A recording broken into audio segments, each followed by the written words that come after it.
Et bonsoir, bonsoir et bienvenue dans ce nouveau live de Planétéo. Je suis Théo et je vous accueille ce soir sur ma planète pour un nouveau live d'improvisation. Et oui, live spécial ce soir, c'est le retour de l'émission Ça me rappelle une histoire. C'est notre 14e émission de ce type, je n'y crois pas, c'est incroyable. Et ça fait pourtant un an que je n'ai pas fait cette émission, je suis sur le cul. C'est de très bons souvenirs, on va en parler un petit peu.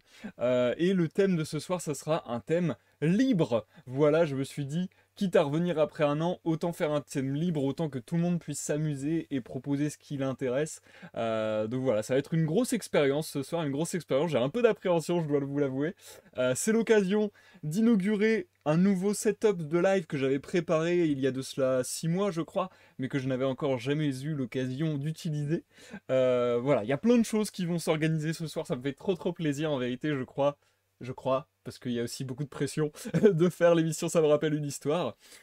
Pour ceux qui ne le sauraient pas, je vais expliquer un petit peu ce que c'est, et surtout, pour ceux qui me regarderaient en rediffusion sur YouTube, je vous invite à checker soit la barre de lecture de la vidéo, soit la description de la vidéo. Il y a des timecodes qui vous permettront de passer l'introduction, de passer les règles entre guillemets du jeu, et de passer directement aux histoires à proprement parler. Pour les autres qui resteraient, on va se faire un petit rappel puisque comme je le disais, après un an sans cette émission, il ne sera pas trop, comment dire, il ne sera pas trop inutile, tout simplement, de faire un récapitulatif de c'est quoi cette émission, comment ça fonctionne et ainsi de suite, je pense. Je pense. Je vois que vous êtes déjà plusieurs dans le chat. Merci beaucoup d'être au rendez-vous. J'appréhendais ça aussi puisque c'est une émission un petit peu interactive qui nécessite que des personnes participent dans le chat. Donc je suis heureux de voir que vous êtes là au rendez-vous. Bonsoir Mopito, bonsoir Jeraxus, bonsoir Miari Laura, j'espère que vous allez tous bien. Je vous invite à vous installer, à prendre à manger, à boire, à vaquer à vos occupations en toute quiétude si vous allez seulement m'écouter, ou pourquoi pas préparer vos meilleures phrases, vos meilleures idées si vous voulez participer à la création de ces histoires. Santé à tous les amis. Mopito qui est déjà prêt avec ses 18 000 points de chaîne, c'est incroyable que t'en aies autant. D'ailleurs, je pensais peut-être augmenter les prix des défis, on verra, enfin des récompenses. Bien, avant de partir dans tous les sens, je pense que je vais essayer de reprendre les choses dans l'ordre. Ça me rappelle une histoire, qu'est-ce que c'est? C'est très simple, à partir du moment où je vous dis la phrase «ça me rappelle une histoire», je vais commencer à vous raconter une histoire que je serais en train d'inventer sur le coup, que je serais en train d'improviser totalement. Ceci dit, je vais essayer de le faire sous la forme d'un souvenir, de quelque chose que j'aurais vécu personnellement, de quelque chose que j'aurais entendu, d'une histoire qu'on m'aurait racontée, que j'aurais lue, etc. Donc voilà, ça va être un peu le propos. Donc à partir du moment où je vous dis ça me rappelle une histoire, eh bien je vous raconte des histoires, tout simplement. La petite subtilité, c'est que vous allez pouvoir participer à cette création d'histoire, à cette improvisation, soit en me mettant des bâtons dans les roues, soit en veuillant m'aider, pardon, soit en arrêtant une histoire plutôt qu'elle ne devrait. Bref, vous avez pour ça tout un tas de petites actions qui sont disponibles. Il vous suffit d'avoir des points de chaîne. Les points de chaîne sur ma chaîne Twitch se nomment des particules de rêve.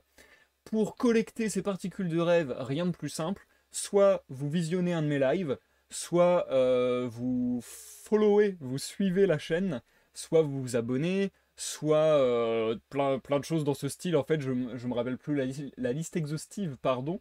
Mais bref, ça c'est quelque chose de commun à des tonnes et des tonnes de chaînes Twitch, donc vous connaissez le principe potentiellement. Bonsoir les Topor, j'espère que tu vas bien. Et oui, je pense qu'avec 3000 points, Geraxus, tu as largement de quoi faire, ne t'inquiète pas. Sachant que du coup, avec ces points de chaîne, avec ces particules de rêve, vous allez pouvoir, sous le chat Twitch, trouver un petit onglet qui va vous ouvrir une liste de défis. Les défis enfin de récompenses, qui s'afficheront juste ici, normalement, si tout va bien, j'ai bien réglé mon truc. Je vais vous faire une petite description de ce à quoi vous aurez le droit, à quoi vous aurez accès. Tout d'abord, il y aura des situations initiales. Donc c'est tout simplement le point de départ d'une histoire. vous pourrez me proposer soit un mot, soit une phrase, soit une situation, comme son nom l'indique, qui servira de base à l'histoire que je vais vous raconter. Donc ça, c'est pour 200 points de chaîne, vous voyez, c'est vraiment pas cher.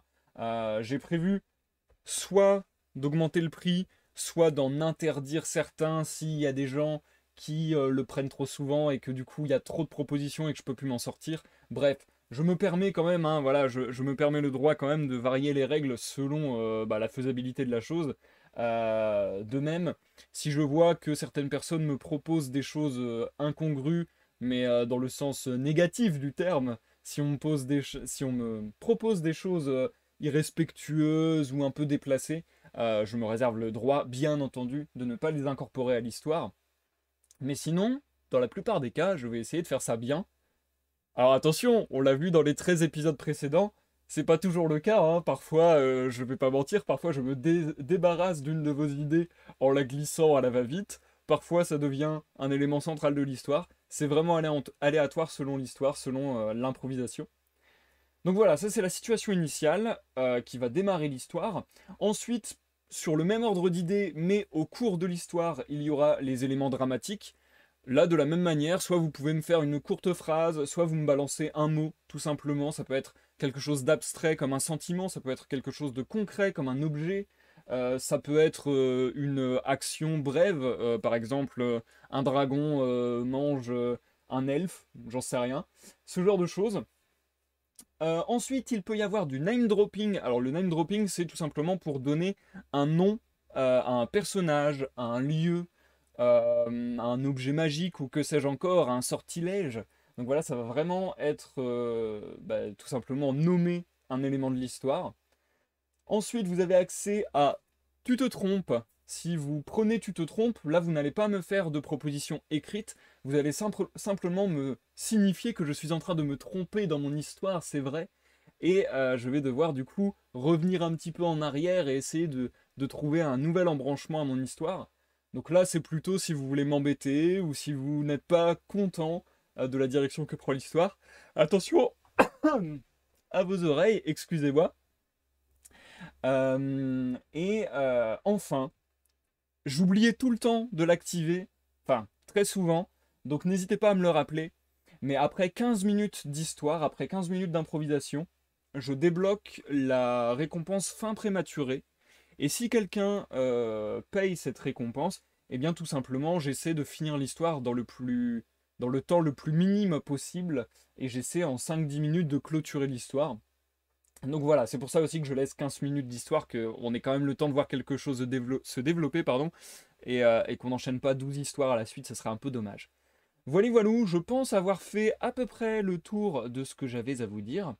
Vous pouvez d'ores et déjà, chers amis, commencer à me proposer des situations initiales, ou déjà des name dropping et des éléments dramatiques, même si il me faut à tout prix une situation initiale pour commencer. Concept vraiment cool, l'impro ça ne semble pas facile. Alors justement Mopito, je n'ai pas fait ça depuis un an, quasiment jour pour jour puisque nous sommes le 11 décembre, et j'ai regardé le dernier numéro de Ça me rappelle une histoire qui date du 13 décembre. Donc vraiment ça fait limite un an jour pour jour, sachant que la fois passée en plus c'était un peu spécial étant donné que c'était comme un spin-off, on va dire, où j'écrivais une histoire. Donc c'était encore différent. Là, je prenais le temps d'écrire quelque chose, d'écrire un conte de Noël. D'ailleurs, je pense peut-être réitérer l'expérience la semaine prochaine. Donc ceux que ça intéresse, n'hésitez pas. Et voilà, c'est vrai que l'improvisation, c'est pas quelque chose de facile. C'est pas quelque chose de facile du tout. Et donc j'appréhende énormément, d'autant plus que ça commence à faire vachement longtemps que j'ai pas fait ça.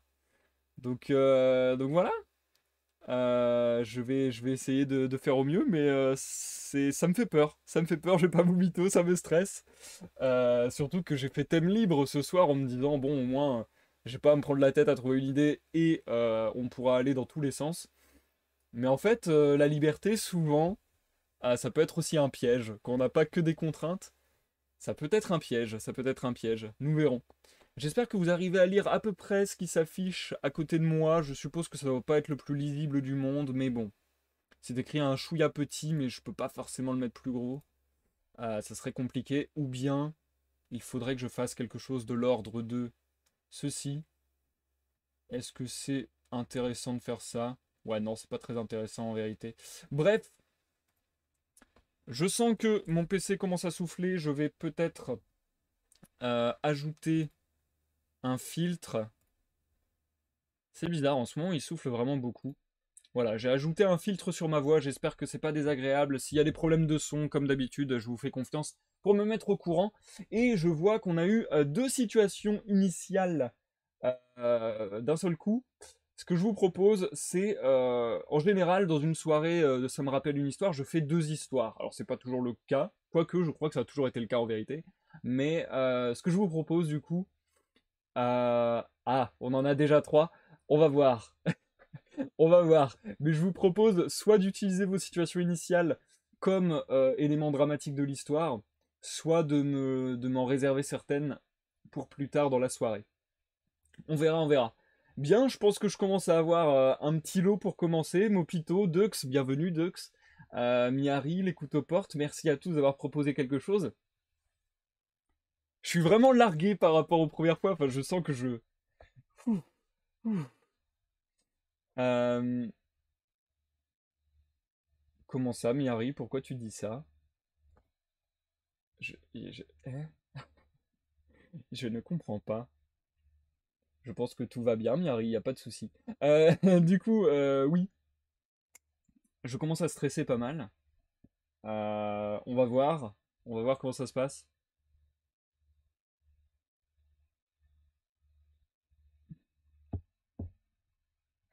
Ah, d'accord, Miari qui s'inquiète d'avoir donné trop d'informations. Je vous avoue que moins vous donnez d'informations, le plus ça m'arrange, parce que le plus c'est facile pour moi de l'incorporer à l'histoire. Après, encore une fois, si vraiment il y a des choses qui me dérangent, vous inquiétez pas. Je m'en fais mon loisir de faire le tri et d'expulser des idées qui ne me plairaient pas, vraiment pas. Voilà, voilà. Mais bon, le but du jeu, c'est quand même d'un maximum réussir le cas. Très bien. Je prends connaissance de ce que vous m'avez déjà mis en ligne. Comme ça, je commence à organiser mes idées. Ça me fait peur. En fait, c'est pour ça aussi que j'avais plus fait cette émission depuis longtemps. C'est que j'avais peur parce que du coup, on a fait 13 émissions et je pense que j'ai fait deux histoires minimum par émission. Donc, en plus, j'en avais fait en version prototype et tout, en privé. Donc, je pense que j'ai déjà dû improviser un truc comme une trentaine d'histoires en vérité. Sur ce concept-là, on va dire. Sans compter les masterings de jeux de rôle et ainsi de suite. Chose que j'ai pas fait depuis longtemps non plus d'ailleurs. Enfin bon, bref. Tout ça pour dire que j'ai une petite appréhension parce que j'ai plus l'habitude de cet exercice et que à l'époque, je commençais à me dire mince, si je continue cet exercice, si je continue cette émission, est-ce que je vais pas commencer à me répéter et à faire tout le temps les mêmes histoires? Donc voilà, c'était un peu mes questions. Mais là, je suis trop excité de le refaire, même si ça me stresse. Bref, j'arrête de battre en retraite et j'arrête.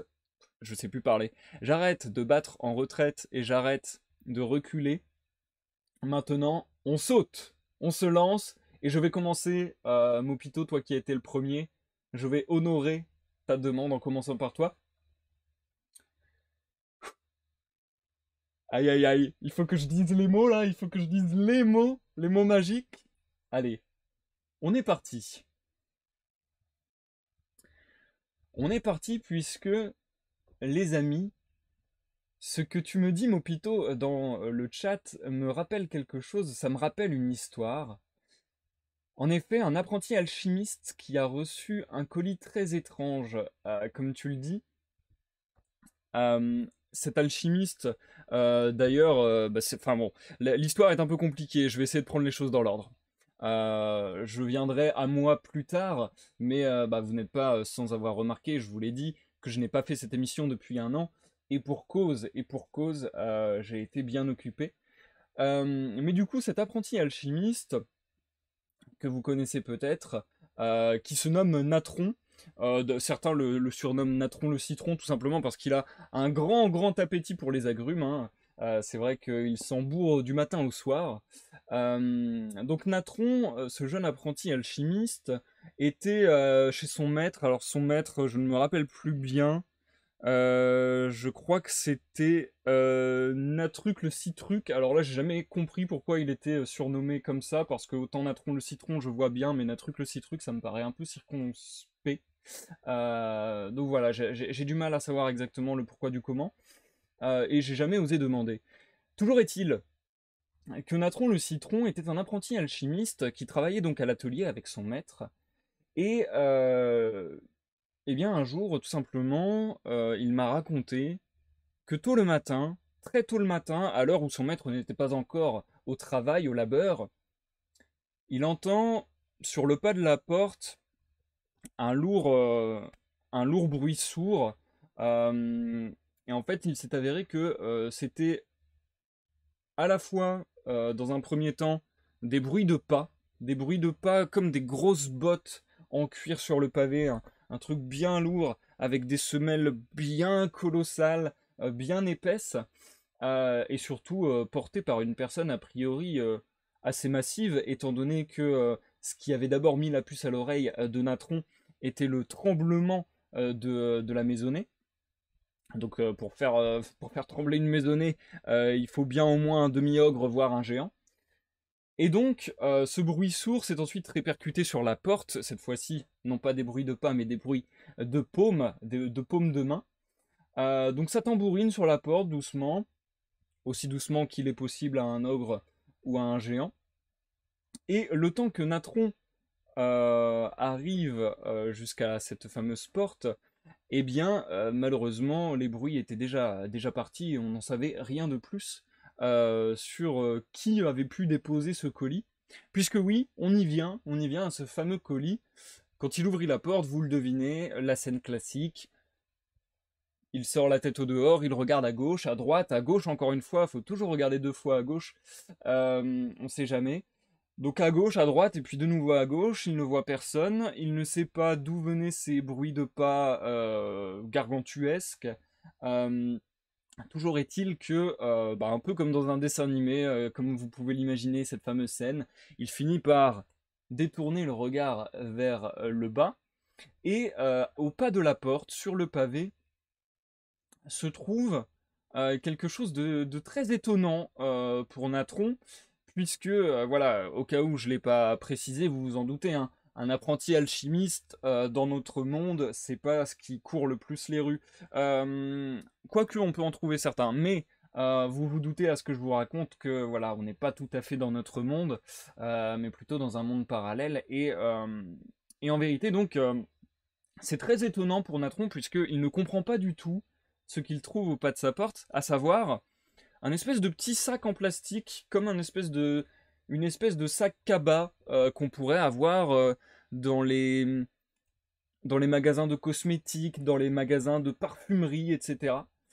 Et donc ça l'étonne beaucoup, cette matière un petit peu plastique, un petit peu rigide, qu'il ne connaît pas beaucoup, euh, qui ne ressemble à rien de ce à quoi il a l'habitude, et surtout, euh, et surtout qui dégage une odeur assez importante. Il le remarque tout de suite, tout simplement parce que c'est l'odeur de l'agrume, et notamment du citron.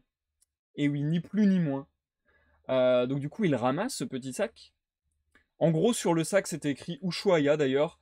On ne sait pas d'où c'est venu exactement, on ne sait pas si c'est le nom du destinataire, le nom de l'envoyeur, le nom de... On ne sait pas, de celui qui aurait peut-être déposé ce colis, on n'en sait rien. En tout cas, toujours est-il qu'il était écrit en gros Ushuaïa en noir et orange, je crois. Il m'avait précisé quelque chose comme ça, enfin voilà, sur sur le cabas. Et donc, il ramasse ce truc, il l'amène chez lui. Il est assez interloqué, il sait pas trop de quoi il s'agit, comment est arrivé là ce sac, quel est vraiment ce sac, etc. Et en fait, ce qui va se passer, c'est qu'il va l'ouvrir et c'est qu'il va trouver un espèce de tube. Je ne saurais pas exactement l'expliquer, mais une sorte de tube. euh, une sorte de... Bah en fait, en soi, ça ressemble un peu à ce que j'ai là, par exemple. Un peu une espèce de bouteille de mercurochrome ou quelque chose comme ça, enfin bref. Un tube relativement pétrochimique, si je peux dire. C'est-à-dire pas trop de son univers, pas trop de son monde parallèle. Et c'est pourquoi je pense que l'idée lui est venue d'entrer en contact avec moi. Je pense que c'est pour ça qu'il m'a fait part de cette découverte assez rapidement.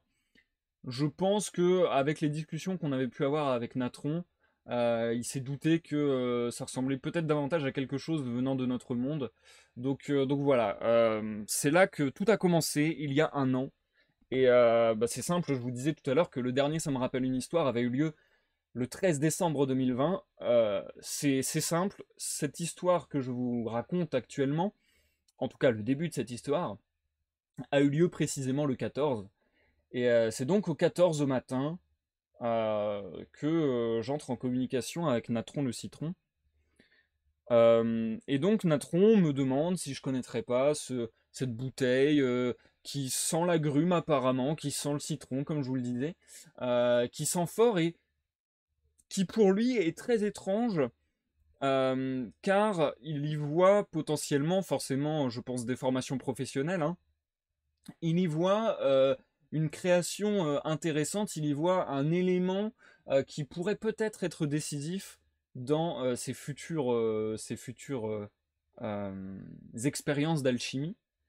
Et notamment, il se dit, concernant le sac, concernant le contenant, concernant le contenu, que ce sont trois éléments distincts qui sont assez étranges, assez atypiques dans leur univers et qui pourraient peut-être mener à de nouvelles propriétés, à de nouveaux effets dans leurs diverses potions, dans leurs diverses transmutations, etc.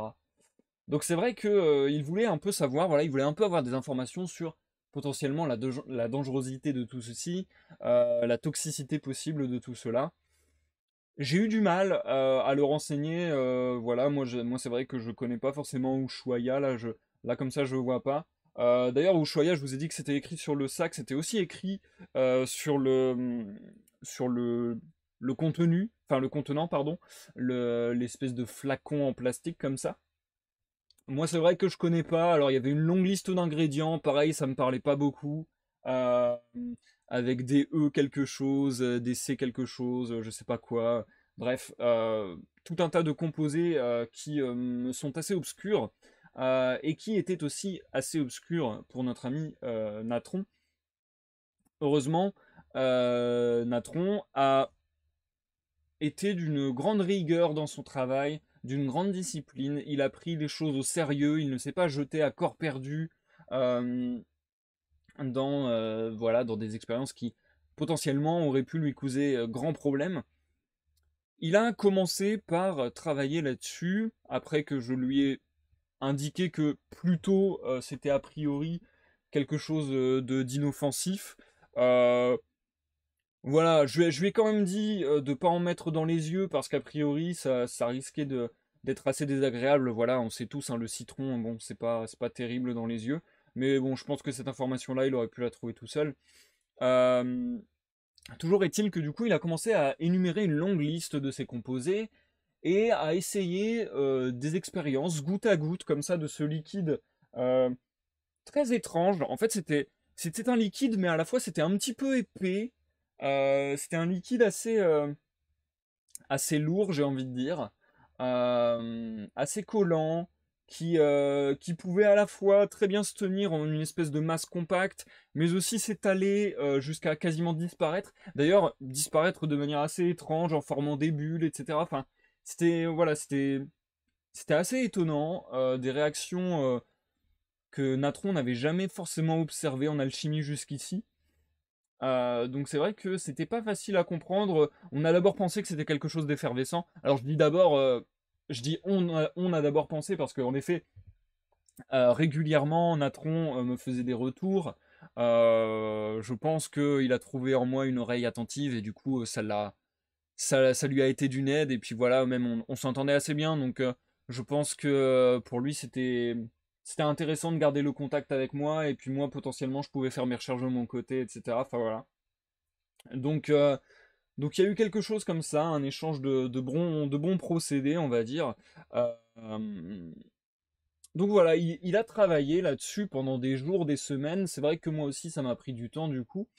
Et puis après quelques jours, quelques semaines justement, où on avait déjà bien travaillé sur la chose, et bien tout simplement, il commençait à arriver à court de matières premières, c'est-à-dire que il avait déjà fait beaucoup d'expériences. À chaque fois, il essayait de récupérer une goutte à une goutte le liquide. Il a essayé aussi des expériences avec le sac, il a essayé des expériences avec la bouteille en plastique, malheureusement qui se sont soldées par des échecs, avec des résultats pas très jolis, soit des explosions, soit des choses qui partaient en feu, soit une fusion assez étrange. C'est vrai que Miari m'en parle, j'ai déjà dû t'en parler en privé, mais en effet une fusion assez étrange. En fait, ce qui s'est passé, c'est qu'à un moment, la bouteille s'est recroquevillée sur elle-même au contact de la chaleur, parce que voilà, hein, en alchimie, on utilise beaucoup les éléments. Donc voilà, il a opéré toute une batterie de tests en vérité, hein. D'ailleurs, c'est assez similaire à notre manière de faire de la science, hein. L'alchimie, la science et la magie ont des liens de parenté quelque part. Donc voilà, c'est vrai qu'il y a eu ce fameux phénomène de fusion qui a été très étrange, qui a fait se recourber sur elle-même la bouteille, jusqu'à ce qu'elle commence à dessiner une forme très particulière qui aurait pu être semblable à quelque chose de l'ordre du cheval, ou en tout cas voilà, un équidé, voilà, quelque chose comme ça.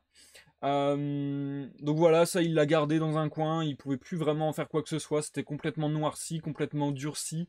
Ça sert de bibelot chez lui maintenant, enfin, ça servait de bibelot chez lui pendant un long moment, puisque c'était une sorte de résidu dont on ne pouvait a priori rien faire.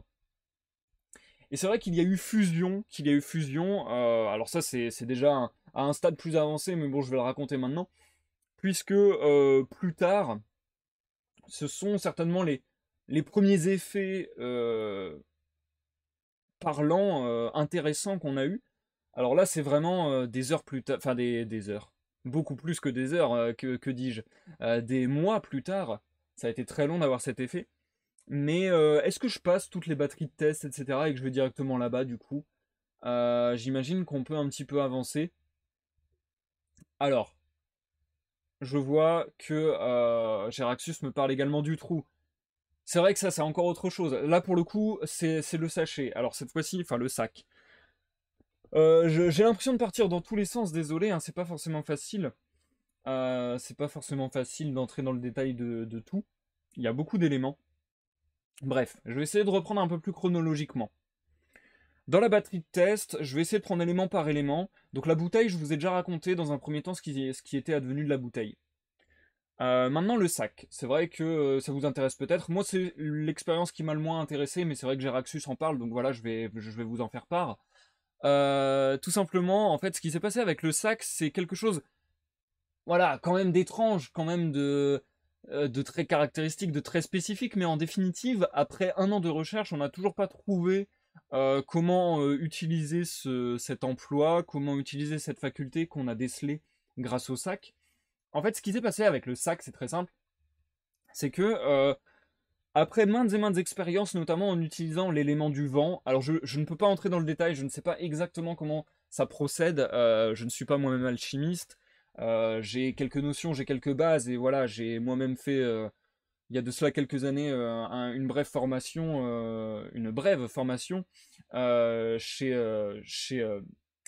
chez Natruc, le Citruc, mais c'est vrai que j'ai pas été le meilleur. Donc bon, bref, je vais pas, je ne vais pas m'épandre davantage là-dessus. Euh, Toujours est-il que ce sac, après l'avoir confronté aux épreuves du vent, alors je ne sais pas, j'imagine qu'il a essayé de le couper avec le vent, j'imagine qu'il a essayé d'y insuffler du vent et de le faire voler, peut-être de le faire léviter. Je ne sais pas trop ce qui est possible avec le vent, je sais qu'il y a beaucoup de choses possibles avec les différents éléments.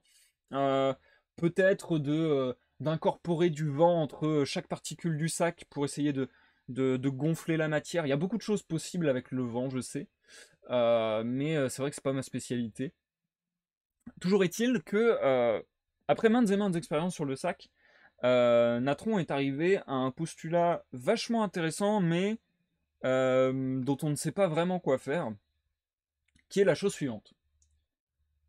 Il est apparu qu'il était possible d'utiliser ce sac un petit peu comme le sac de Mary Poppins.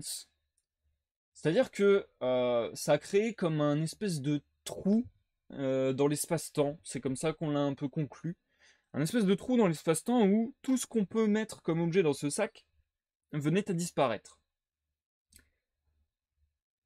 Alors voilà, c'est ça le problème, c'est que c'est pas vraiment comme Mary Poppins. On pouvait pas utiliser ce sac pour ranger, comprenez moins bien. C'est pas un sac dans lequel on pouvait ranger des choses et les récupérer à foison. C'est pas un sac dans lequel on pouvait mettre n'importe quoi, de n'importe quelle taille, et autant qu'on voulait, et les récupérer quand bon nous semblait. C'est un peu plus compliqué que ça. Ça a d'ailleurs valu la perte de la main gauche de notre cher Natron.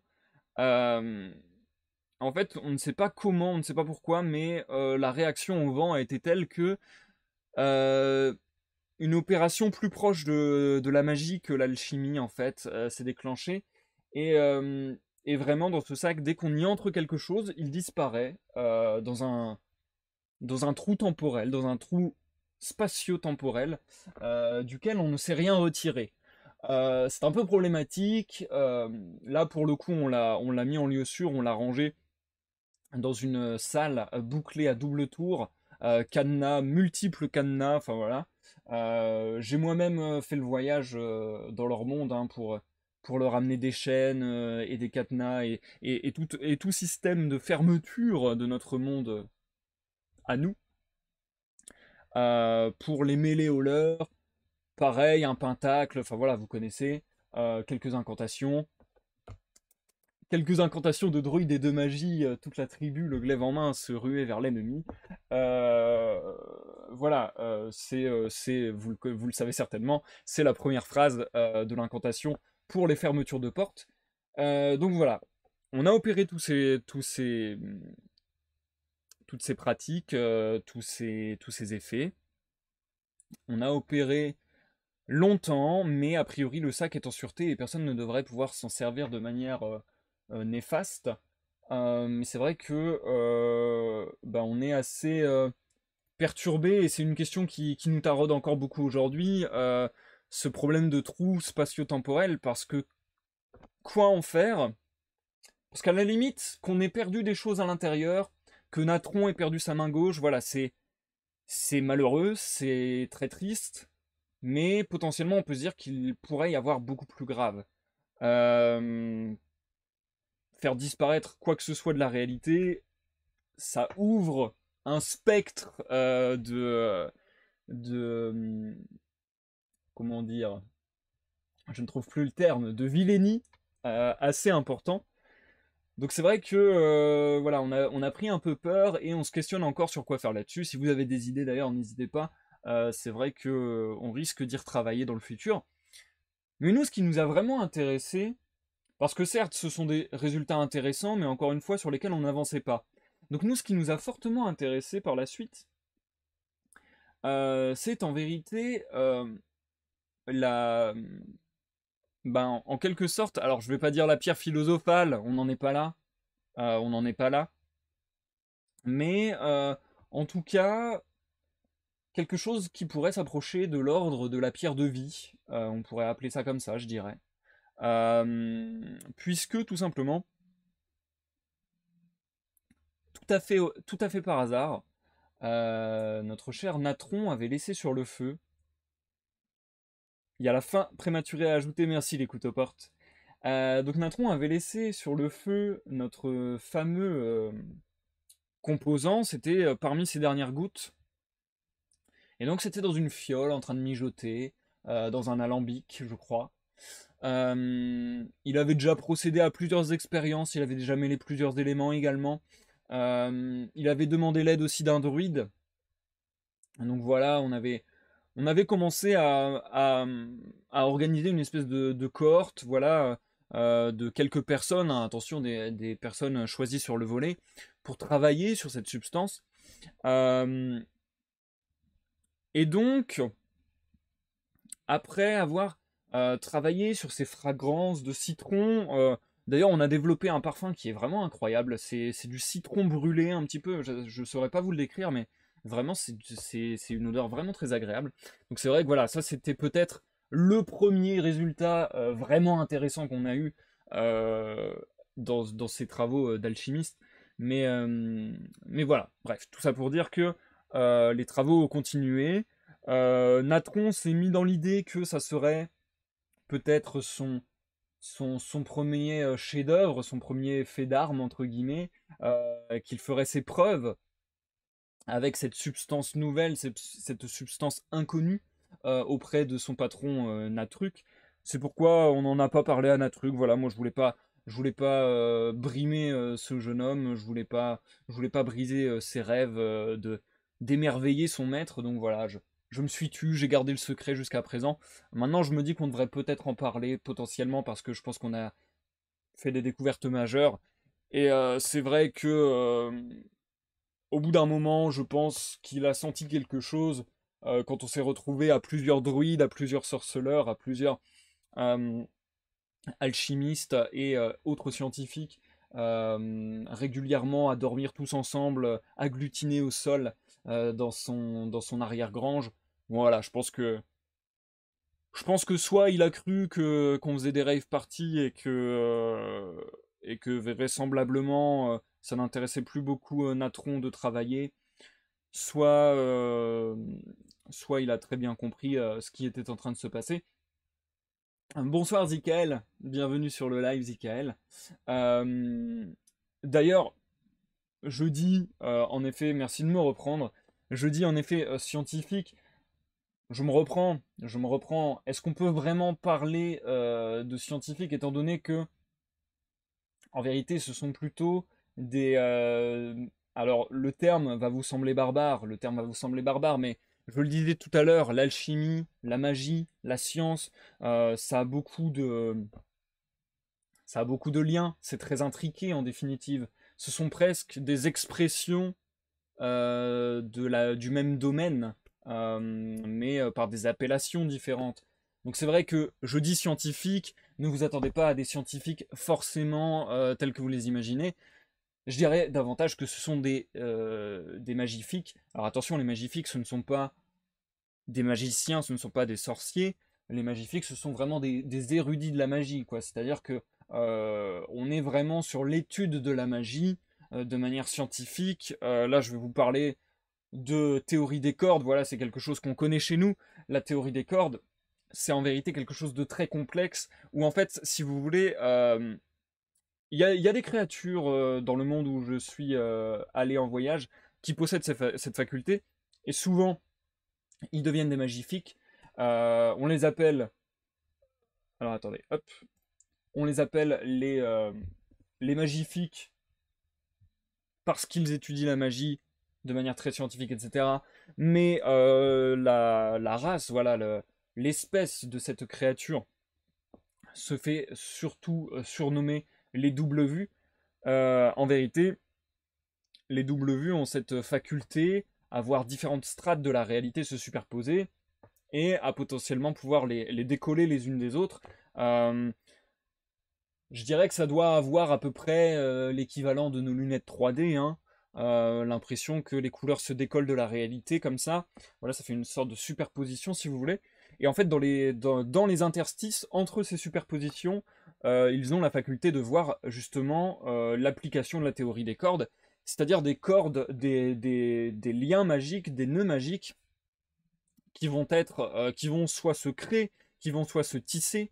En fait, ça doit même être de ce qu'on m'en a décrit, une espèce de pelote de laine de couleur scintillante et brillante, indéchiffrable pour nous, mais que les doubles vues, forcément, en vivant depuis leur plus tendre jeunesse, ont appris à bien comprendre. Car en fait, plus ou moins tout a lien avec tout. Et c'est vrai qu'en ayant la double vue, on voit les connexions entre les choses et on voit comment les choses, si on tire sur une corde dans cet espace, entre les dimensions en quelque sorte, peuvent influencer telle ou telle opération. Je ne sais pas si je suis très clair, tout ce que je veux dire c'est que une des dernières gouttes était sur le feu, on avait tous travaillé dessus, les doubles vues avaient justement repéré que étrangement il persistait un lien, une corde qui ne semblait pas pouvoir être rompue entre, donc de magie pure, hein, entre la bouteille Ushuaïa et le liquide. Donc il y avait quelque chose comme ça de très intriqué qui nous était difficile d'extraire. On n'arrivait pas à avoir la matière pure. Et je pense d'ailleurs, a posteriori, que ça a été le problème de beaucoup de nos expériences et la cause de beaucoup de nos échecs. C'est qu'on voulait à tout prix la matière pure et on voulait à tout prix séparer cette substance de la bouteille Ushuaïa. Alors qu'en vérité, je pense qu'on aurait dû les faire travailler de concert. Et je pense que c'est ça qui a opéré cette chose étrange. Nous étions dans l'arrière-grange, en train de dormir tous, les scientifiques, les magiciens, les sorciers, les alchimistes, les magnifiques. Quand on a toqué assez violemment à la porte. D'ailleurs, c'est marrant parce que ça semble boucler la boucle, alors qu'en vérité c'est impossible puisque vraisemblablement il aurait été créé après. Bref, à moins qu'on parte dans un délire de boucle temporelle, ce qui serait possible, mais dans ce cas-là il va falloir encore revoir pas mal de nos théories. Toujours est-il que un jour, après des mois et des mois de travail, et quasiment sur nos dernières réserves, euh, Natron entend de nouveau des gros booms, des gros bruits sourds sur le pavé, puis sur la porte, un peu comme quand il s'était fait livrer un colis. Et cette fois-ci, quand il ouvre la porte, il a le plaisir, parce que vraiment ça a été un plaisir de voir ça pour nous, non pas de découvrir un sac dans une matière étrange et ainsi de suite, mais de découvrir que ce qui a provoqué ce toquement violent sur la porte n'est autre, j'allais dire qu'une sandale, non, qu'une, comment on appelle ça? Désolé, je perds mes mots. Ah, excusez-moi, c'est terrible. Un sabot, voilà, un sabot. Et vous vous rappelez, je vous avais dit que cette bouteille qui s'était recroquevillée sur elle-même dans une espèce de sculpture noire qu'il avait gardée sur une étagère. Eh bien, en fait, cette bouteille avait pris forme, semblait avoir pris vie, en tout cas pris mouvement. Est-ce qu'on peut vraiment parler de vie? C'est pour ça que je ne veux pas griller les étapes. Je ne veux pas dire directement qu'il s'agisse d'une pierre de vie. Je n'irai pas jusque-là. Mais c'est vrai qu'on est en droit de se poser la question, quand on voit que cet objet inerte, cette bouteille rabougrie, euh, fondue sur elle-même, a pris cette forme de cheval et surtout a pris mouvement suite à cette dernière expérience. Et on est quasi sûr que c'est à cause de la substance, pour plusieurs raisons. La substance et la bouteille étaient encore liées par un lien qu'on a essayé de laisser intact cette fois-ci le plus possible. Donc ça c'est déjà une chose. Deuxième chose, c'était cette substance qui était en travaux pour la nuit sur le feu dans une fiole qui s'est complètement évaporée, qui a complètement disparu. Troisièmement, on avait déjà observé cette faculté, je dirais pas d'effervescence, mais c'est vrai que ça ressemble à un peu de l'effervescence, puisque l'effervescence crée des bulles en disparaissant. Quelque part, c'est un petit peu un effet d'effervescence. En tout cas, des sortes de bulles se sont créées. Donc voilà, cette substance, on sait qu'elle pouvait créer des bulles, et là, des sortes de bulles se sont créées sur cette bouteille, formant comme une sorte de, de pelage, comme une sorte de pelage. Et en fait, tout simplement, cette bouteille a pris vie et cette bouteille a pris parole également. puisque cette bouteille s'est présentée à nous sous le nom de Monsieur Lama. C'est vrai que ça lui allait très très bien d'ailleurs, parce que il était capable de chanter à merveille. Et du coup, c'est vrai que sa voix grave me faisait un peu penser à Serge Lama, il y avait quelque chose comme ça. Donc voilà, Monsieur Lama qui se présente à nous, qui nous explique qu'il est arrivé comme ça, comme par magie ou par alchimie, je ne sais pas comment dire. Et je suis en train de me taper une barre parce que je vois bien que l'histoire avec Serge Lama vous fait un peu tiquer, mais je vous jure qu'il avait vraiment une voix assez similaire à Serge Lama. Alors je suis pas très spécialiste de Serge Lama, mais il avait une voix assez similaire. Malchimie, comment ça, Geraxus? En tout cas, tout ça pour dire, les amis, que ça remonte à quelques semaines maintenant. Ce qui a fait que j'ai pu rentrer dans notre monde. Et pour le moment, Monsieur Lama, du coup, qui en somme a un petit peu l'aspect d'une peluche vivante, hein, en fait, les bulles sont tellement compactes et tellement nombreuses à la surface de cette espèce de bouteille cramoisie, enfin cramée, hein, en fait, tout simplement. Qu'en vérité, voilà, il y a une sorte de fusion, on peut dire, un amalgame entre cette bouteille et cette substance. Et finalement, Monsieur Lama est devenu notre sujet d'étude principal. Comme je le disais, le sac devrait aussi nous prendre quelques bonnes heures de recherche, et je pense qu'il mérite ces heures de recherche. Mais c'est vrai que pour le moment, on s'est arrêté là-dessus, la substance ayant été consommée jusqu'au bout cette fois-ci. Moi j'ai décidé de rentrer parce que c'est vrai que voilà, ça faisait un an que j'avais pas fait de Ça me rappelle une histoire. Voilà, j'avais d'autres chats à fouetter, je pouvais pas non plus rester ad vitam aeternam dans l'arrière-grange de Natruc le Citruc ou dans les expériences de Natron le Citron, c'était pas facile. Euh, En tout cas, Monsieur Lama est devenu le sujet d'étude principale. Je pense que j'y retournerai parce que c'est très intéressant. Il a un comportement vraiment humain en fait. C'est ça qui est très étonnant aussi. Et c'est pour ça que je parle de pierre de vie. Alors je vois Mopito qui nous parle de kryptonite.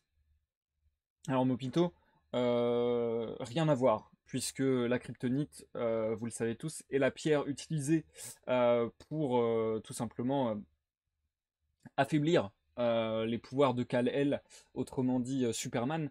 Donc rien à voir la kryptonite Mopito, tu te trompes complètement. Mais en tout cas, on n'a pas appelé ça la pierre philosophale, euh, même si pour nous, c'est très proche de la pierre de vie. Et on pense que on a peut-être fait la découverte majeure du siècle ou du millénaire, quoi. Alors après, j'en retire aucun mérite, hein, voilà, euh, je ne vais pas en récupérer tous les lauriers, mais quand même quelques-uns, quoi. C'est vrai que j'ai participé. Hmm. Magie et alchimie. Ah, Jaraxus, d'accord, oui. Je vois de quoi tu parles. Euh, le décalage horaire, ça va très bien, Miari. Alors, c'est vrai qu'en ce moment, je suis fatigué à n'en plus pouvoir. C'est justement à cause de ça. Et je vois d'ores et déjà les couteaux portes, Dux et Petit Poulpe Dissident qui me parlent d'une autre histoire. Vous êtes pressé vraisemblablement, je peux le comprendre. Écoutez, je pense que de toute manière, j'ai pas énormément de choses en plus à vous raconter là-dessus, pas beaucoup plus de détails. Donc, je pense qu'on peut dire que l'histoire de Monsieur Lama et de Natron le Citron est terminée, en tout cas jusqu'au prochain numéro. S'il venait à se passer un événement majeur, je vous tiendrai au courant. On va pouvoir se marquer une petite pause dans ce live. C'est l'heure de la pause. Et du coup, bienvenue, petit poulpe dissident. Bon, j'ai dû découper, les amis, puisque vous êtes assez prolifiques, vraisemblablement, ce soir. J'ai l'impression que vous avez beaucoup d'idées. Vous m'avez lancé beaucoup de propositions et c'était pas facile de tout mettre ensemble. Mais merci beaucoup d'être aussi réactif, ça fait super plaisir. Et on va s'entamer une deuxième histoire dans quelques instants. Ah mince, petit poulpe dissident. C'est bizarre ça. Euh, Ah, je ne connais pas la ville d'Argentine, Ushuaia, Mopito. En vérité, je connais même pas, tu vois. Je connais l'émission, je connais cette matière liquide étrange, cette marque de quelque chose peut-être. Mais ouais. En tout cas, ouais, je sais pas dire à quel point ça s'est bien passé ou pas. Tout ce que je sais, c'est que c'était dur. J'espère que vous, de votre côté, ça passe. Ça a été marrant, au moins.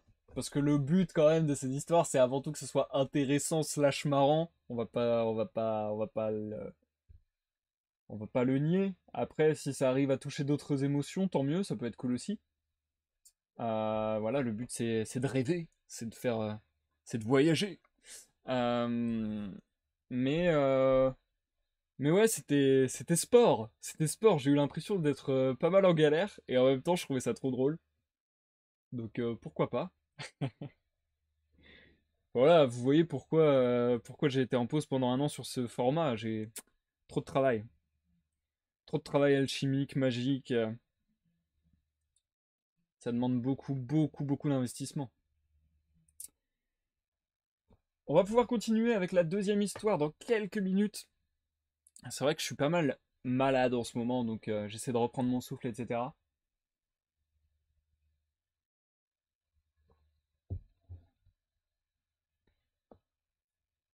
Ok, je pense que je vais vous parler de ça.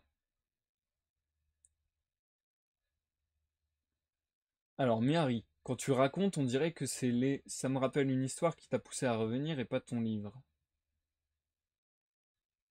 Eh? À revenir du monde parallèle? Ah bah oui, moi je devais vous raconter cette histoire-là. Je pense que c'est assez logique. C'est assez logique. De toute manière, moi là, voilà, je vis des histoires assez incroyables, ça me semble logique de les partager au moins, un minimum. J'ai pas su m'empêcher de rire sur Serge Lama parce que moi-même j'étais en mode putain c'est nul. Dans ma tête j'étais en mode cette vanne est naze mais elle me fait rire. Et voilà quoi. C'est ça aussi qui est drôle avec les Ça me rappelle une histoire, c'est de toujours être sur la brèche de vouloir me taper une grosse barre parce que moi-même j'y crois pas à ce que je raconte mais c'est si drôle d'être sur cette brèche entre l'improvisation, la blague et le côté non j'y crois à fond et c'est ma vraie histoire. En plus, inculte que je suis, je commence à sortir ça, et dans ma tête, je me dis, merde, je connais aucune chanson de Serge Lama, je crois. Donc du coup, je voulais faire chanter Monsieur Lama, et j'ai pas réussi, quoi. Zikael, qui arrivait juste pour un tu te trompes, tu m'as mis bien dans le mal. Bien joué. Et du coup, désolé de m'être débarrassé de Kryptonite aussi facilement, Mopito. Mais ce n'était pas facile à mettre avec le reste, je trouve. Encore une fois, voilà, je me suis senti en rodage. Ça fait longtemps que j'ai pas fait cette émission et cet exercice. Et c'était vraiment pas facile, mais c'était vraiment fun pour le coup. J'ai hâte d'entamer la deuxième histoire et je pense qu'on fera une deuxième histoire et ce sera tout puisqu'on arrive quasiment à 1 heure de live déjà. On va pouvoir y aller. Je vais me lancer. Je vais vous raconter une autre histoire. Une autre histoire. L'histoire de Corneille et Bernie. Pas du tout.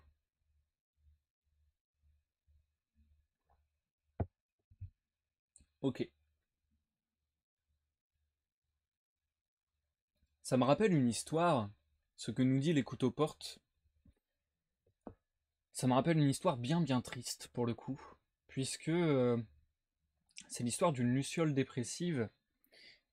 Et elle avait une bonne raison d'être dépressive, cette luciole. En fait, elle était bien bien triste, tout simplement parce qu'elle avait perdu son plus fidèle ami. Son plus fidèle ami qui s'appelait Philibert Phil.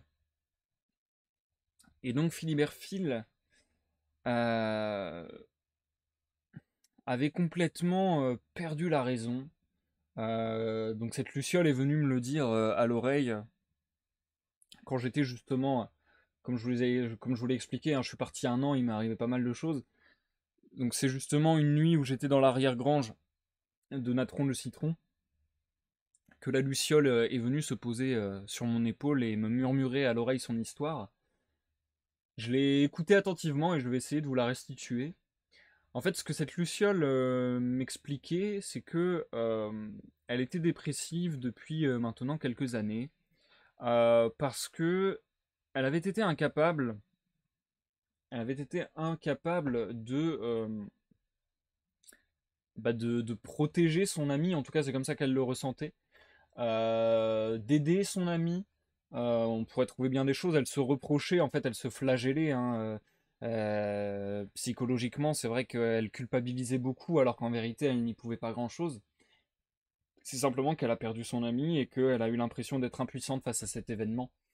Donc cette Luciole, voilà, était vraiment dépressive depuis plusieurs années, car Philibert Phil, son ancien ami, avait complètement perdu le contrôle.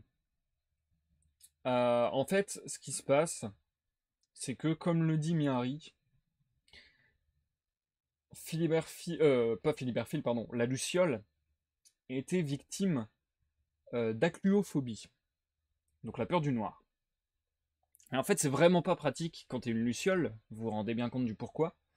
Parce que du coup, ça signifie que tu ne peux pas briller, tu peux pas briller en un sens, puisque en fait, elle en était à un tel stade d'acluophobie que le fait qu'elle brille lui faisait prendre conscience qu'elle devait être dans un endroit obscur et sombre, dans le noir, et donc presque elle avait peur d'elle-même. Donc voilà, en tout cas c'était une Luciole à problème. Voilà, je dis qu'elle était dépressive, je sais pas quel mot mettre là-dessus, mais cette Luciole avait vécu des traumatismes, avait vécu plusieurs choses, avait des phobies.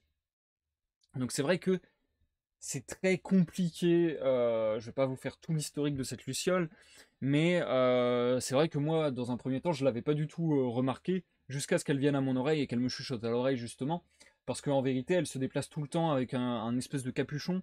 Donc voilà, elle est un peu habillée de vêtements très amples. euh, j'ai envie de dire un peu, pour vous donner une comparaison qui vous parlera peut-être, un peu comme les Jedi dans Star Wars, quoi, des sortes de vêtements très amples marron beige, quelque chose comme ça qui fait un petit peu ermite, quoi.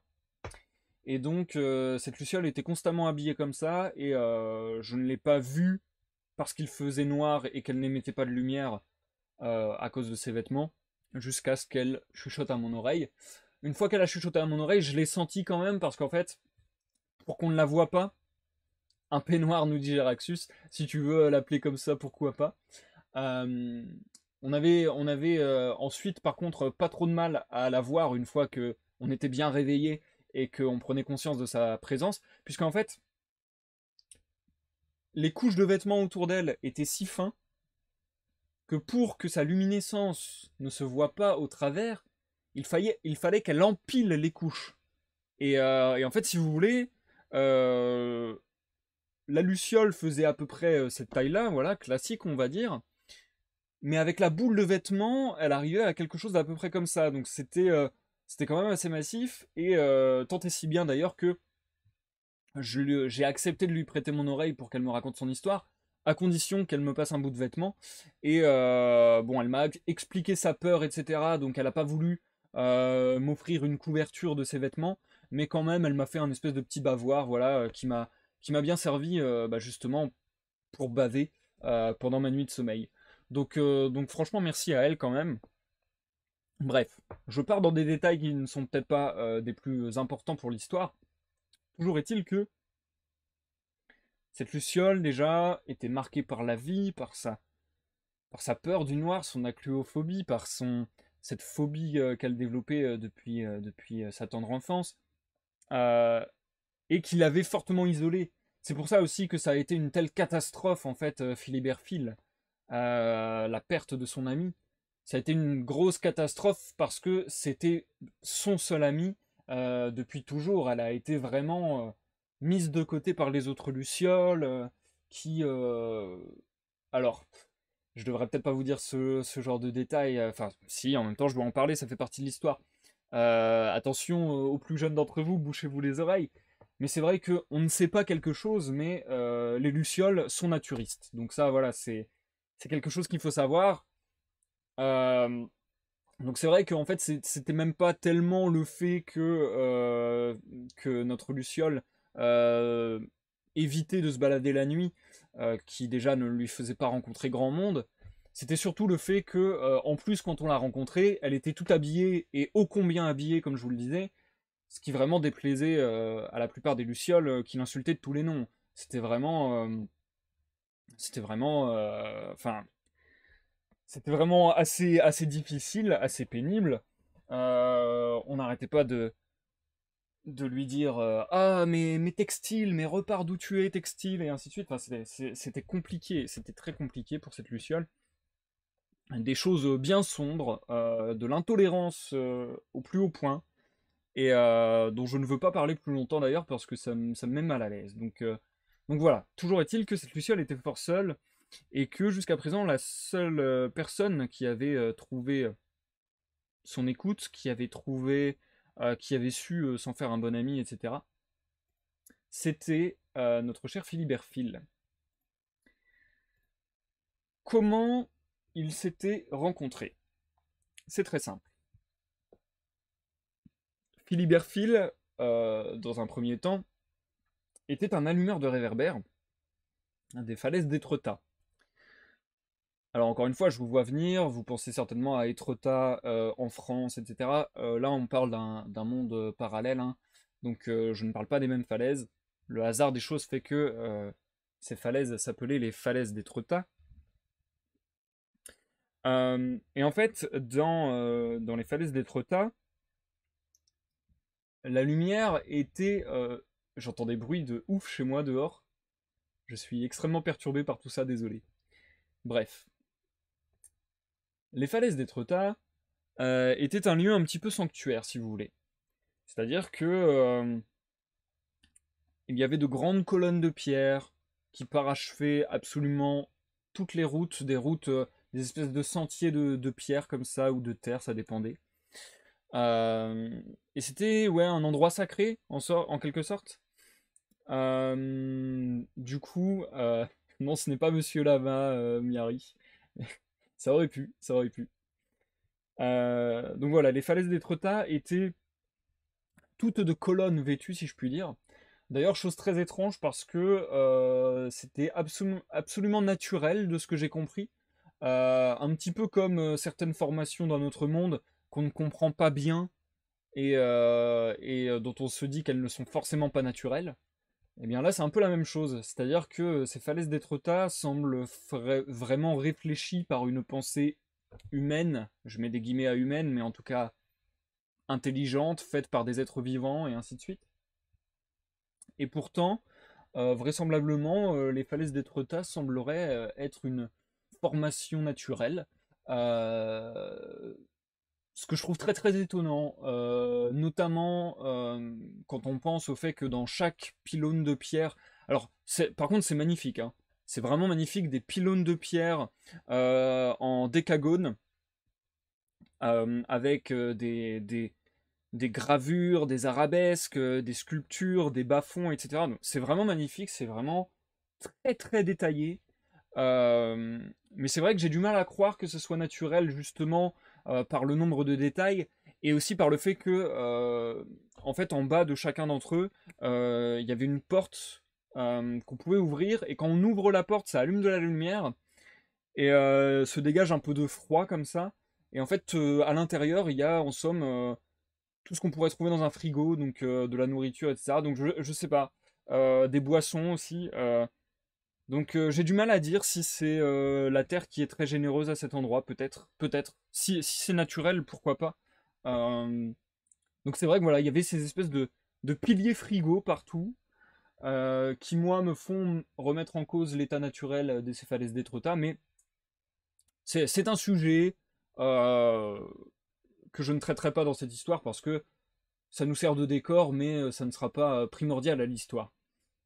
En tout cas, ce qui était sûr, c'est que pour gérer la lumière de ces frigos, voilà, je vais appeler ça frigo, euh, eh bien, on avait besoin d'allumeurs de réverbères, et c'était notamment le métier de Philibert Phil. Donc, on avait besoin d'allumeurs de réverbères, et en fait, le problème, c'est que si vous voulez, à chaque fois qu'on ouvre le frigo, la lumière s'ouvre, enfin, en tout cas, à chaque fois qu'on ouvre la porte, la lumière s'ouvre, mais aussitôt qu'on la ferme, la lumière s'éteint.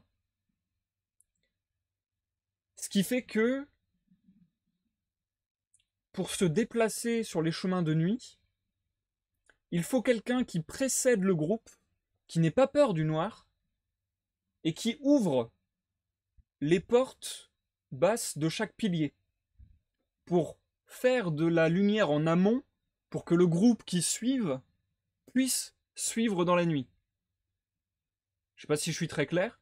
Donc en gros, le métier de Philibert Phil, c'était presque le métier de guide, en quelque sorte. Mais ce métier d'allumeur de réverbère, c'est vraiment ça. C'est vraiment... euh, comment dire, comment on appelle ça, mince, quand on accompagne, enfin voilà, c'est un rôle d'accompagnant. Il accompagnait les groupes dans les rues la nuit. Un phare dans les ténèbres, exactement, Miari. D'ailleurs, c'était son surnom, je vois que tu le connais. Mais c'est vrai que c'était le surnom de Philibert Phil, le phare dans les ténèbres. D'ailleurs, il est à noter que on était proche de la mer et que c'était également très très important pour la navigation des bateaux. Donc c'est vrai que le mot phare a encore plus sa justesse ici. Donc voilà, c'était le travail de Philibert Phil.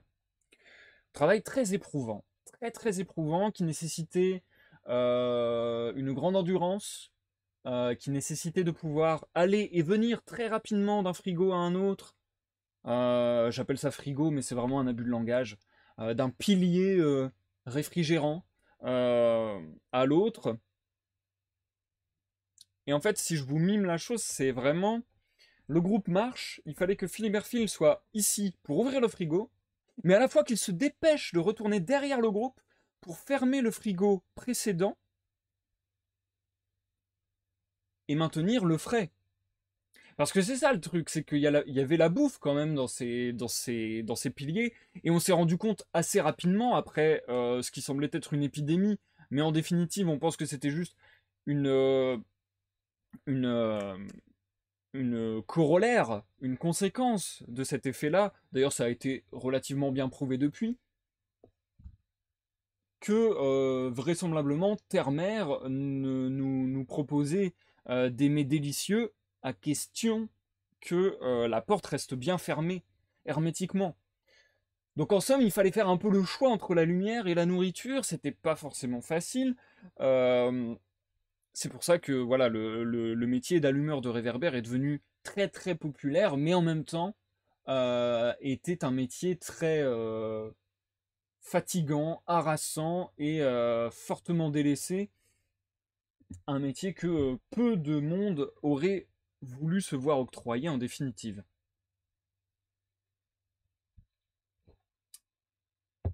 Et donc, ce qui s'est passé, j'entends vraiment des bruits de ouf chez moi, et là c'est pas dans l'histoire, c'est en réalité.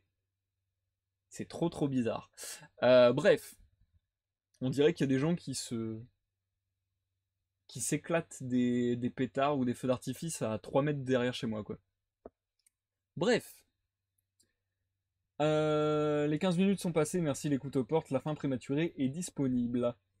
Du coup, notre cher Philibert Phil, en fait, très tenace, et surtout qui avait vraiment besoin de ce métier, était l'un des plus performants et peut-être l'un des plus aguerris des allumeurs de réverbères. Euh, un de ceux qui est resté le plus longtemps, je dirais, et il a commencé à y avoir pénurie au bout d'un moment sur ce métier, et lui était là, multiplier les missions, multiplier les accompagnements de groupe, parce que bah, tout simplement il voulait gagner sa vie, il voulait gagner sa croûte, jusqu'à ce qu'il perde un petit peu les pédales. Il a un petit peu perdu les pédales, euh, parce qu'en vérité, il a commencé à développer des tocs. Il a commencé à développer des effets secondaires en quelque sorte au froid, des effets secondaires à la lumière, à la nuit, à force de tellement travailler dans ce rythme infernal, de courir aussi de manière infernale comme ça. En fait, ça a commencé à beaucoup le fatiguer. Et, euh, et en fait, c'est là où je vais en venir, c'est que il s'était fait ami d'une luciole, cette fameuse luciole dont je vous parlais, puisque cette luciole avait pu lui apporter justement couverture, voire oreiller. C'est-à-dire qu'il n'était pas rare de voir Philibert Phil se servir de la luciole comme oreiller pendant une pause de 10 minutes entre deux courses. Ils se mettaient au bas d'un pilier ensemble. La luciole, voilà, grosse comme ça, emmitouflée dans ses vêtements. Donc du coup, grosse comme ça, hein, mais emmitouflée dans ses vêtements, bien comme ça. Se mettait contre le pilier. Et Philibert bah, venait s'appuyer dessus. Ça permettait à la Luciole d'avoir un ami, ça permettait à Philibert d'avoir un ami, parce que pareil, Philibert, il côtoyait tout le temps du monde, mais au final, il pouvait pas les côtoyer, il était tout le temps en train de courir, tout le temps en train d'attraper froid. Donc voilà, ça l'a complètement déréglé, je dirais. Et même si la présence de la Luciole lui a été réconfortante pendant un long moment, je pense que c'était déjà trop tard. Je pense qu'il y avait déjà quelque chose de fracturé en ce personnage. Et en fait, ce qui s'est passé, je pense l'élément déclencheur. D'ailleurs, il a été jugé depuis. Alors, il a été jugé non coupable, on peut le comprendre. Mais en fait, ce qui s'est passé, c'est tout simplement que Léon le Hérisson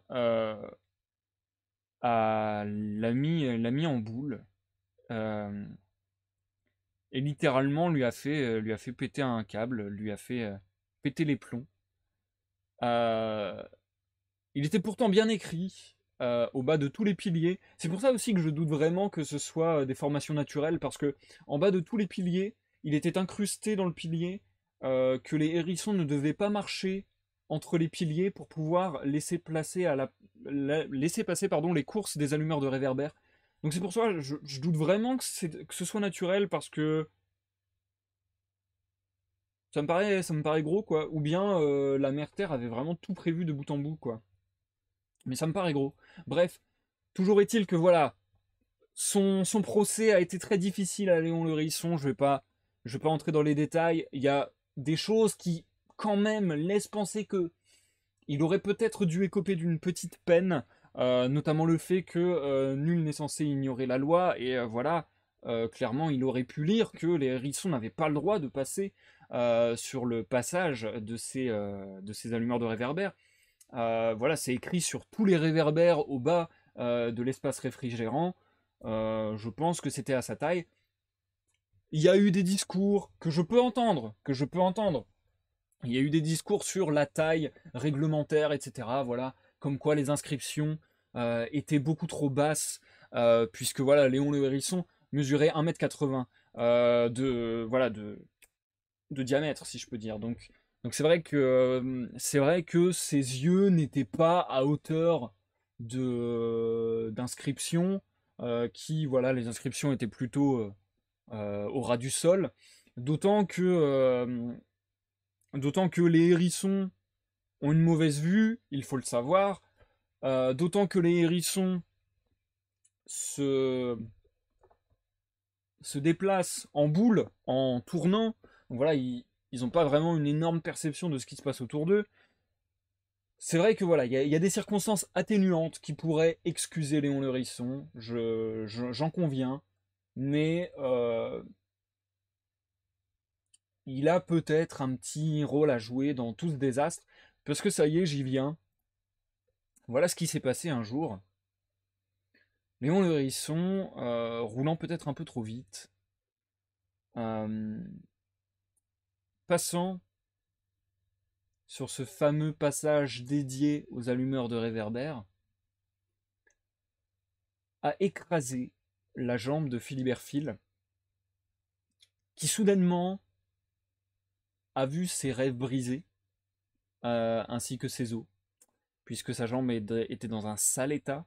C'était accidentel, certes, de la part de Léon le Hérisson, mais quand même, les dégâts étaient bien présents. Les dommages étaient bien présents. D'autant qu'il était en train de dormir, d'autant que ça semble vraiment, le hasard semble vraiment s'acharner, mais la course qui allait suivre nécessitait qu'il court l'intégralité des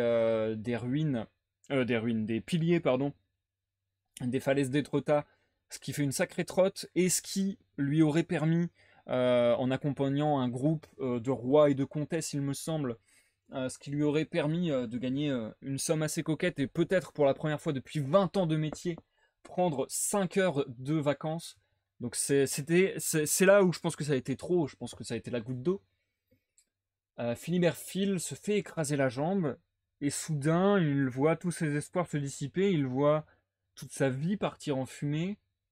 Il est là, dans le froid, il a les yeux qui clignotent en permanence, parce qu'il a développé un trouble de la vision hein, avec les trucs réfrigérants.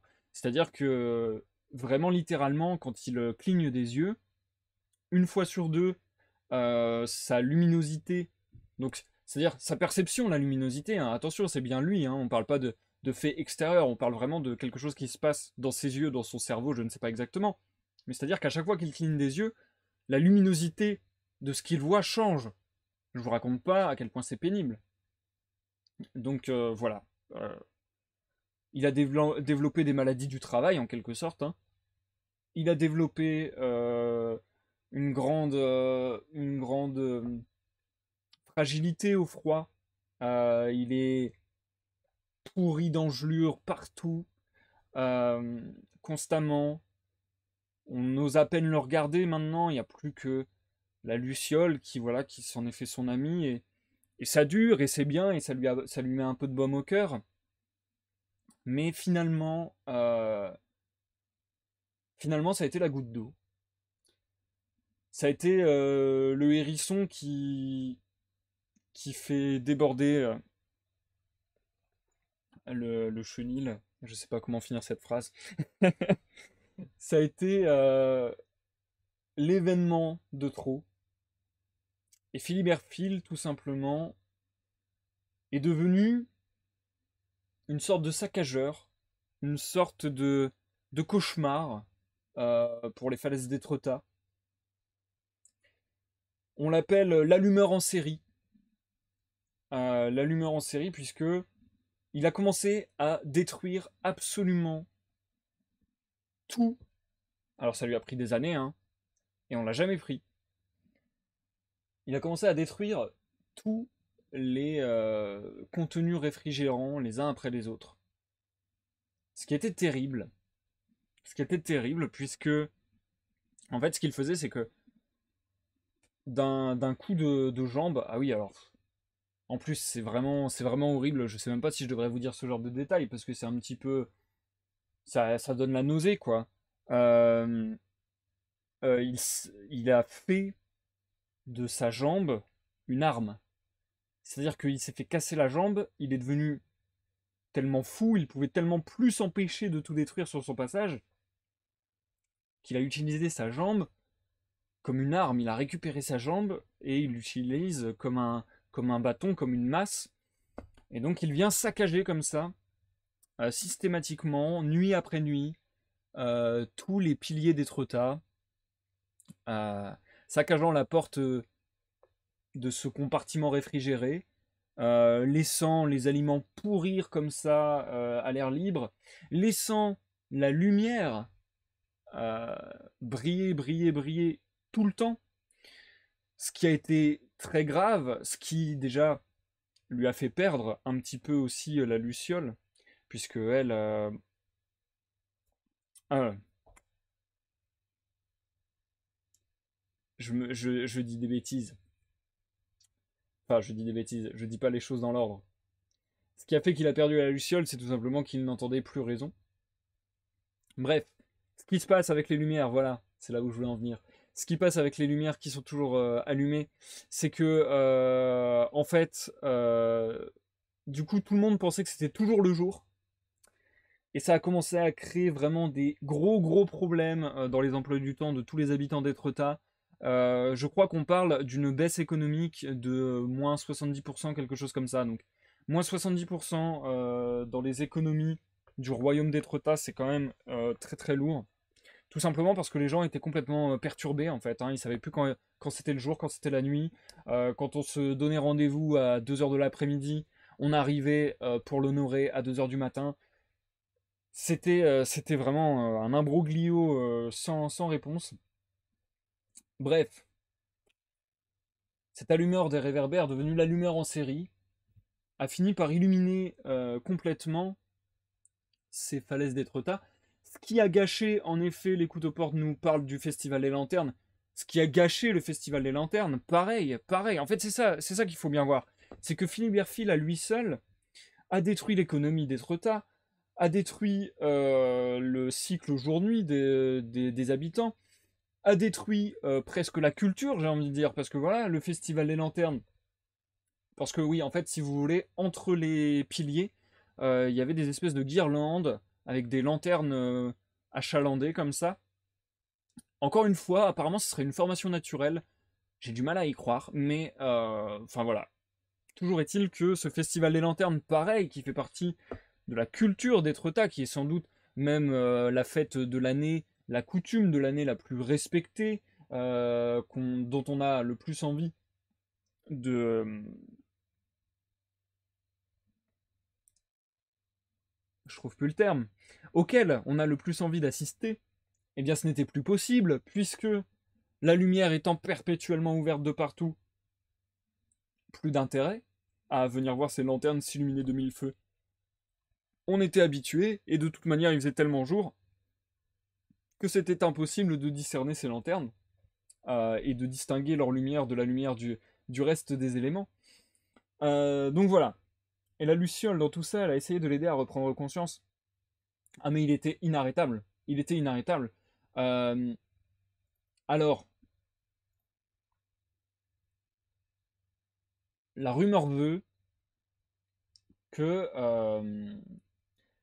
la rumeur veut que il a essayé de retrouver raison, mais que le problème, vous le savez peut-être, voilà, ça semble logique, c'est qu'en fait, quand on fait le mal ou quand on est fou ou ce genre de choses, eh bien en fait, les choses peuvent nous paraître tout à fait logiques.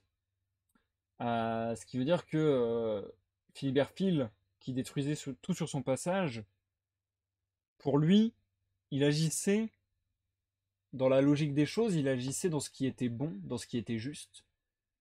Et il voulait connaître l'ordre, puisque en fait, pour lui, il y avait un désordre dans sa vie, un désordre qui avait été causé par son environnement, par son entourage, par la manière de fonctionner de l'état d'Étretat, du royaume d'Étretat. Donc voilà, pour lui, il voulait ramener l'ordre en ramenant le jour continuel, de manière à ce que les allumeurs de réverbères ne se fassent plus de telle sorte exploiter en somme, hein. Donc voilà, en quelque sorte, je peux vous dire qu'il a essayé de reprendre conscience, mais je peux vous dire aussi que sa conscience était un petit peu altérée et que je crois que très souvent le désespoir peut mener la conscience très loin dans une autre logique. Et là, il n'avait plus commune logique avec les autres de ses contemporains.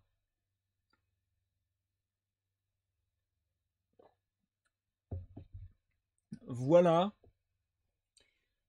je pense à peu près vous avoir tout dit. Là, ce qui s'est passé, c'est que notre Luciole a essayé de lui rédiger une lettre d'amour. Alors, elle m'a demandé de la rédiger moi-même, étant donné que, en fait, si elle voulait tenir un stylo, elle était obligée d'enlever ses vêtements, et du coup, elle avait pas vraiment envie. Enfin, bon, bref, c'était compliqué de se trouver un créneau. Euh, il a fallu que ce soit moi qui prenne le stylo. Voilà, bon, j'avoue.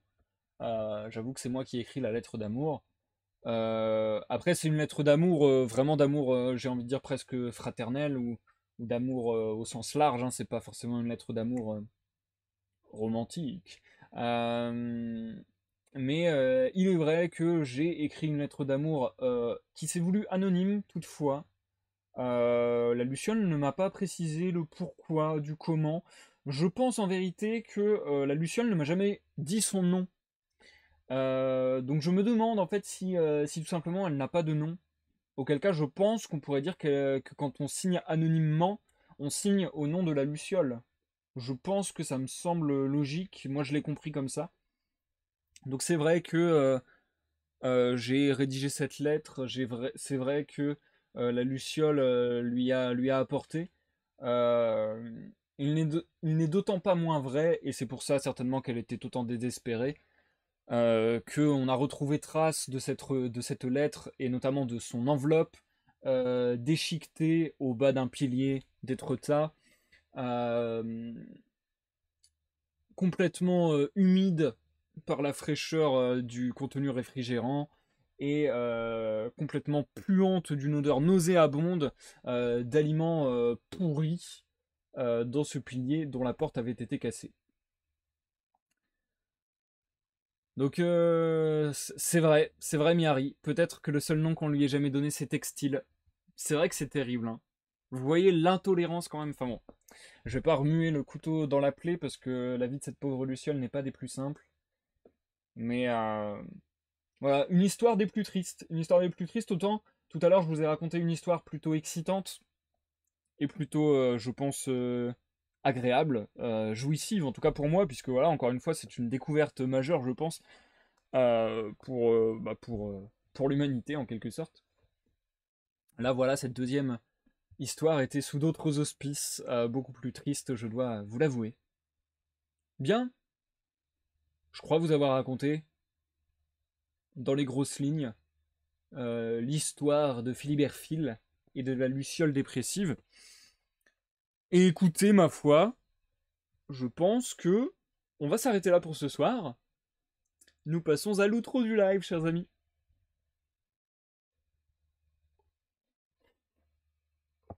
Alors, on est à 1 heure et demie de live, quelque chose comme ça. Euh, je ne savais pas combien de temps ça durerait. Je ne sais pas. Je pense pas que je vais faire durer plus. Je pense vraiment que c'est. Ouais, je pense vraiment que c'est l'outro là-dessus. Parce que plus de 2 histoires, c'est pas facile. Déjà, 2 histoires, j'ai eu bien du mal, je vais pas vous mentir. Je suis un peu parti dans des délires. J'espère que ça vous aura plu. Moi, je crois que ça m'a bien fait rire, en fait. Je crois que je suis très content. Ça m'a bien fait marrer. Ça faisait longtemps que j'avais pas fait ce concept. C'est pas le concept le plus facile du monde. J'ai l'impression d'avoir dit n'importe quoi. J'ai l'impression que peut-être par rapport à d'anciennes émissions, je suis allé dans quelque chose de beaucoup plus absurde. Et encore, quoique, quand je réfléchis à l'émission que j'avais fait en duo avec Mirani par exemple, on a quand même sorti des grosses dingueries. Donc je pense que ouais, c'est peut-être dans la lignée des anciennes, je sais pas. Si vous avez un avis sur la question, je sais pas si c'est dans la lignée des anciennes qu'on a pu faire ensemble. En tout cas, dans tous les cas, c'était très fun et ça m'a fait très plaisir. Donc j'espère que ça a été le cas pour vous aussi. Merci des retours dans le chat qui sont adorables, ça fait super marrer, ça fait super plaisir. Et puis merci d'avoir été autant réactif et autant nombreux à vouloir participer à cette émission.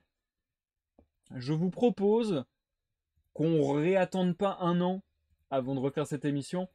Déjà, je pense que samedi prochain, donc le 18, c'est ça, je vous propose que le 18, nous en refassions une.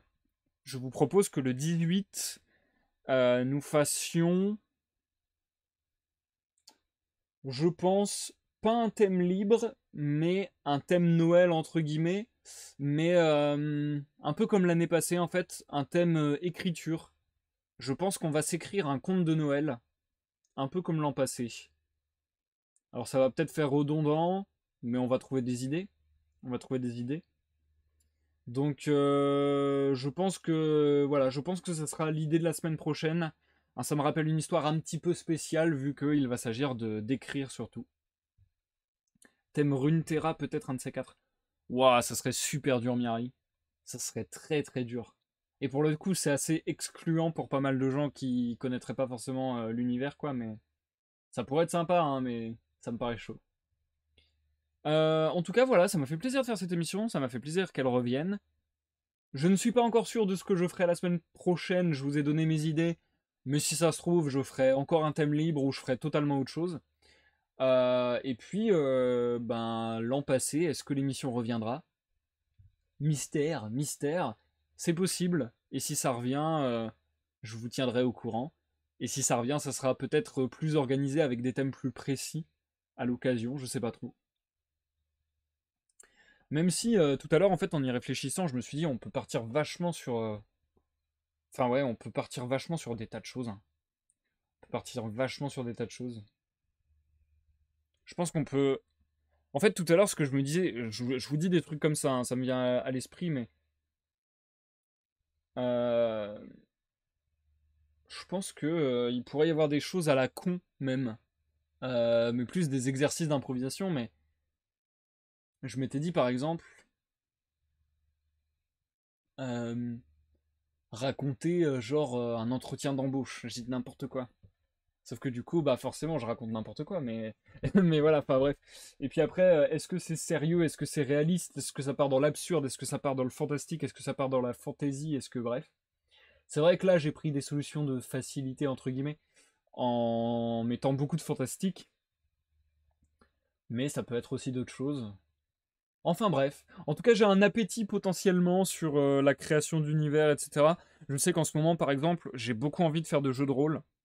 Ça fait longtemps que j'ai pas masterisé, ça fait longtemps que j'ai pas joué à un jeu de rôle, donc j'ai un gros appétit là-dessus. Un entretien d'embauche un peu horreur, pourquoi pas. Je suis content que ça t'ait plu, Mopito, d'assister à ça en direct. Ça fait plaisir. Quelque chose d'un peu kafkaïen. Ah ouais, ça pourrait être cool ça. Enfin voilà, il y a des tas de choses qui sont possibles. J'ai l'impression d'avoir pas mal pataugé dans la smoule et d'avoir pas mal dû ramer et me rôder et partir dans des choses saugrenues. Mais je suis très content quand même de la soirée. Et il y a de fortes chances que ça se reproduise. On va entrer dans la dernière semaine du calendrier de l'avant des lives, enfin de la fin de saison de Planétéo. C'est-à-dire que jusqu'au 20 décembre, je fais un contenu sur mes différents réseaux. Et ensuite, ça sera la pause des fêtes. Demain, par exemple, il y aura certainement une vidéo sur mon Instagram d'improvisation à la batterie. Et il y aura la veillée sur Discord de 21h à minuit minimum. Ensuite, la semaine qui arrive, lundi, je vous mettrai le programme, mais il y aura certainement un live tous les jours, excepté dimanche, encore une fois. Et puis voilà, je pense que je vous ai tout dit. Au programme, il y aura des découvertes de l'univers League of Legends, il y aura du gaming sur Ruin King League of Legends Story, il y aura peut-être de la musique avec un truc un peu spécial, et il y aura certainement, ça me rappelle une histoire. C'est une probabilité non nulle. Walli walou. Peut-être à la prochaine pour la suite des histoires de Monsieur Lama ou de Philibert Phil. Je vais vous souhaiter à tous une bonne soirée, une bonne nuit, et je vous dis vraiment un énorme merci d'avoir participé, ça me fait super plaisir. À la prochaine, pour une prochaine lecture, une prochaine découverte, une prochaine partie de gaming ou que sais-je encore. Et bye bye.